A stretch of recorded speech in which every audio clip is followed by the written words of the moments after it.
There's a last time that we have that mystery pain in our stomach before the doctor tells us that we have 3 months to live.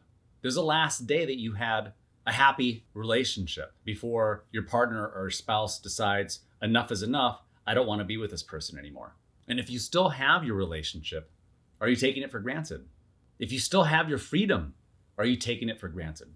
If you can still walk on your own 2 feet to this job that you don't like, are you taking that for granted?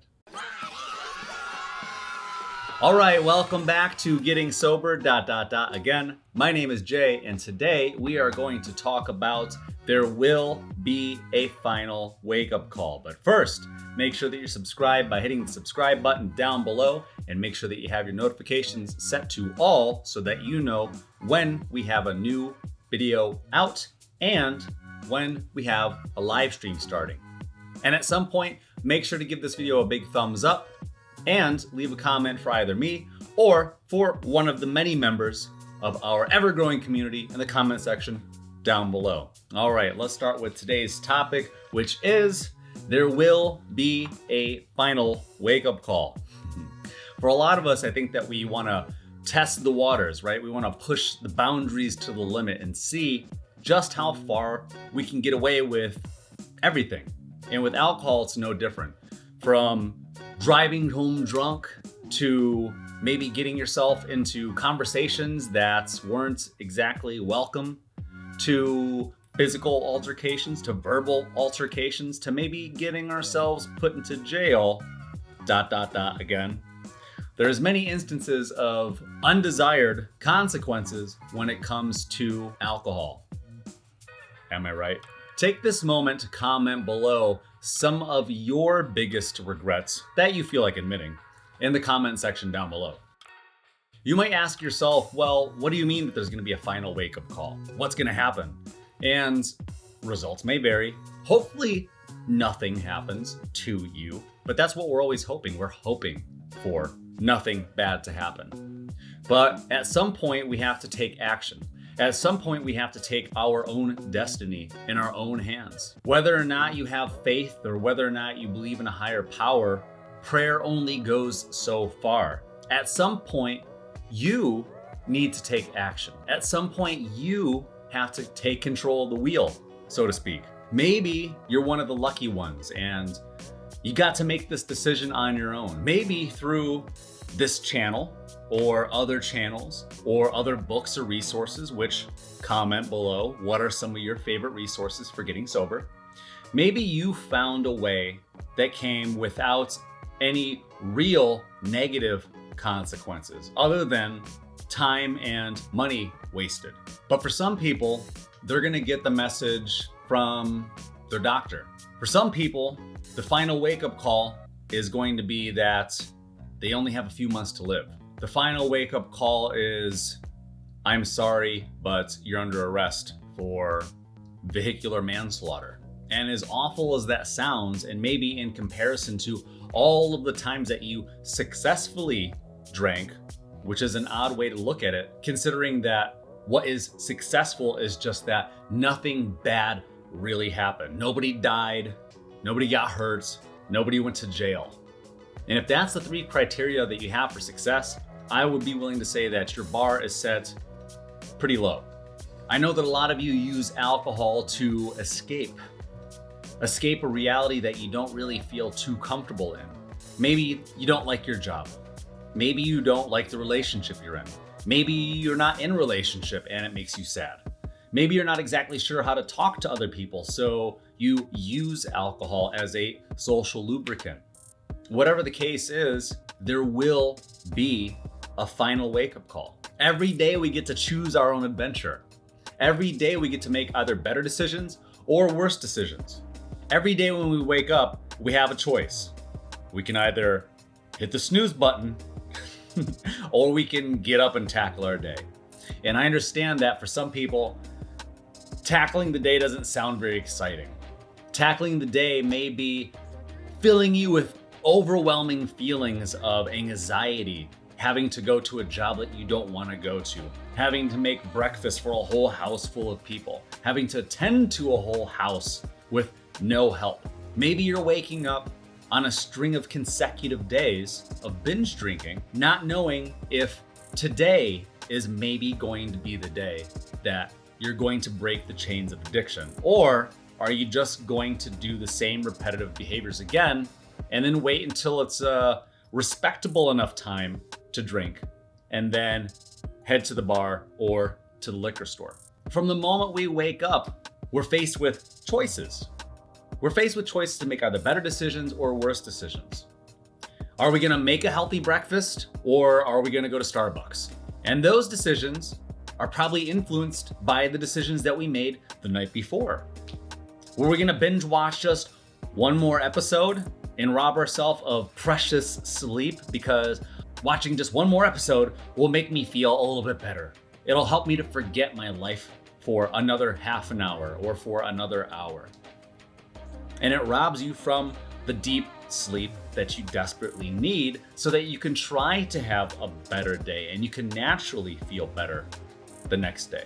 But for a lot of us, we have defeatist attitudes about what it is that we're going to experience throughout the day. And we feel like we're just subjected to whatever other people are going to make us do.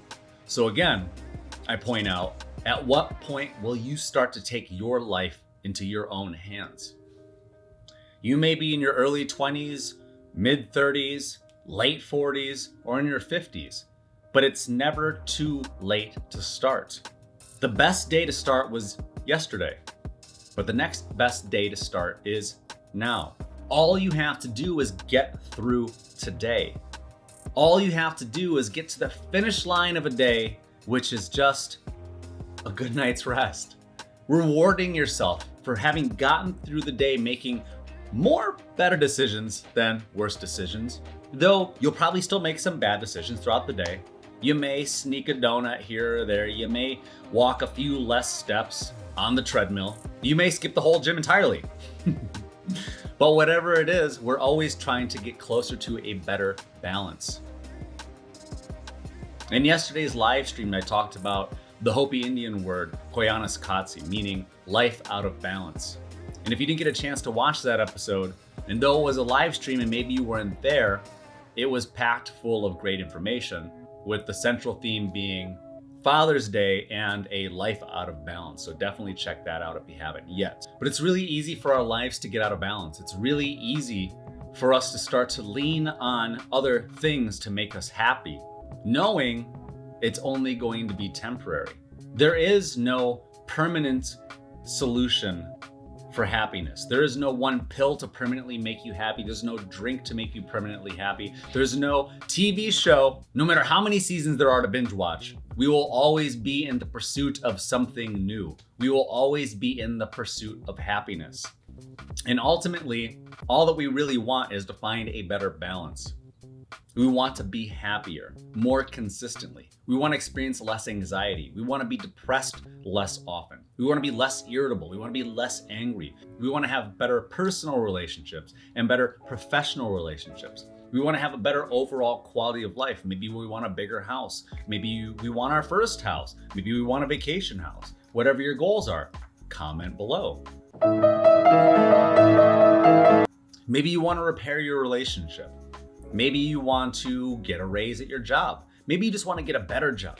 Maybe you're sick and tired of working at the place that you're working at and you feel like you're stuck in a constant loop of going to work, paying bills, going to sleep, going to work, paying bills, going to sleep, with no way out.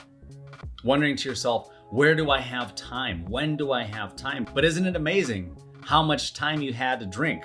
Isn't it amazing how a whole evening can disappear when you're drinking? And for those of you that finally quit drinking, first of all, congratulations to you. But how much time were you really wasting in a month? Think about that for a second. That's something that we don't think about, is we don't think about how much time we were actually wasting and how much money we were actually wasting. For some people, they're in the bare minimum mindset, which is, I only make money when I go to work. So I'm not working right now. So what's the point? I'm not going to make any more money anyway. So I'm just spending my time and it's my free time, and free time is free time. So I can do whatever I want with it because it's free. But is it though? If you feel like you're stuck in a job that you don't like, if you feel like you're surrounded by people that don't really care about you, that just want company, that just want validation for their own lives that are probably subpar, when are you going to break those relationships? When are you going to take your life more seriously? None of those people are going to go back to school for you. None of those people are going to work harder to put a better roof over your head, to make those repairs to your house, to get you the better car. Those people aren't going to do that for you. Only you can do that for yourself. And again, I say there will be a final wake-up call. For some people, there was the last time that they went out. There was the last time that they thought they were just going to go out for drinks. There was the last time that they experienced freedom before they wound up either getting a DUI or drunk driving and killing somebody. So when I say that there's a last time for a wake-up call, we get to choose our own adventure. We get to choose whether or not we're going to get into an Uber. We get to choose whether or not we're just going to leave our car parked at the meter and maybe subject ourselves to getting a parking ticket, and then asking our friends to take us home. There's a last time that we have that mystery pain in our stomach before the doctor tells us that we have 3 months to live.